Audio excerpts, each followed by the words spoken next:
Hello children, today's topic is basic concepts of economics.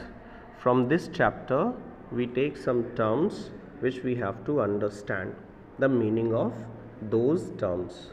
Means we can say the definitions of these terms. The first one is household. Household refers to a group of people living under single roof and taking economic decisions jointly. कोई भी एक group लोगों का जो एक छत के नीचे रहता है, जैसे कि हम लोगों की फैमिलीज़ है, जो भी स्मॉल फैमिलीज़ है या बिग फैमिलीज़ है, जो भी हैं, वो सारी फैमिलीज़ इस हाउस होल्ड्स में आ जाते हैं और वो अपने लिए कुछ डिसीजंस लेते हैं, कुछ इकोनॉमिक डिसीजंस लेते हैं, जैसे कार ख़रीदनी है, घर बनवाना है या कोई भी और डिसीजंस, कपड़े ख़रीदना है, राशन लाना है, तो ये हाउस होल्ड्स में काउंट होता है. After this the next is firms. The term firm refer to a particular unit producing a commodity or service with a view to earn profit. कोई भी एक बिजनेस यूनिट है जिसमें कि प्रॉफिट बनाने के लिए लोग या तो किसी कमोडिटी का प्रोडक्शन करते हैं या किसी कमोडिटी को दूसरे से परचेज करके उसे रीसेल करते हैं या फिर कोई सर्विस प्रोवाइड करते हैं. ऐसे कॉमर्शियल यूनिट को फर्म कहा जाता है. इसके अलावा इसके बारे में थोड़ा सा यहाँ नीचे भी दिया हुआ है. Firms produce goods and services by employing the factors of production. Factors of production हम पहले ही समझा चुके हैं, आपको एक्सप्लेन कर चुके हैं. तो इन सभी factors, all the factors of production when they are used, they are employing and then they produce something and sell that to the consumers to earn money. Those are known as firms. These firms are open to earn profits. After that, the next one is government. The term government includes all regulatory bodies by which it exercises its control over the behavior of households and the firms. Government is yet another basic unit of economic analysis.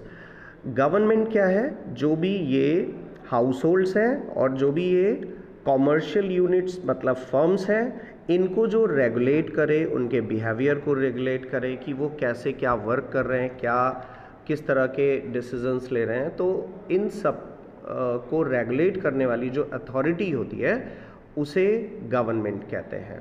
वैसे generally हम सभी जानते हैं सरकार जो चलती है, जो डिसीजंस लेती है, उसी को हम गवर्नमेंट कहते हैं. तो ये एक बेसिक यूनिट है इकोनॉमिक एनालिसिस की.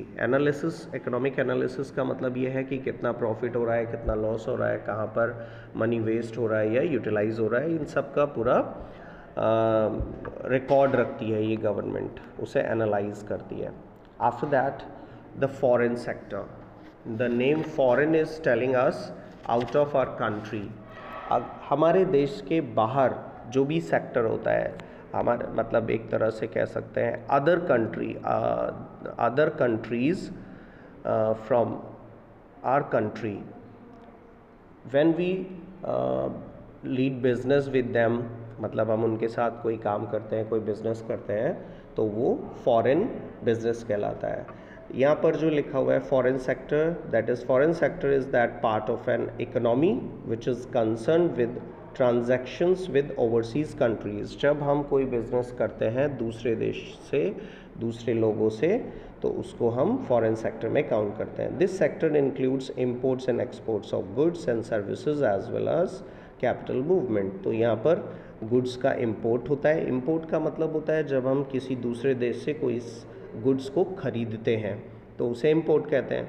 और एक्सपोर्ट वो होता है जब हम किसी दूसरे देश को अपने यहाँ की गुड्स को बेचते हैं, तो उसे हम एक्सपोर्ट कहेंगे. तो फॉरेन सेक्टर के साथ में हमारा एक इंपोर्ट और एक्सपोर्ट होता है. तो इस तरह से ये चैप्टर आपका ओवर हो जाता है. Almost all the terms I have explained in this chapter and you understood.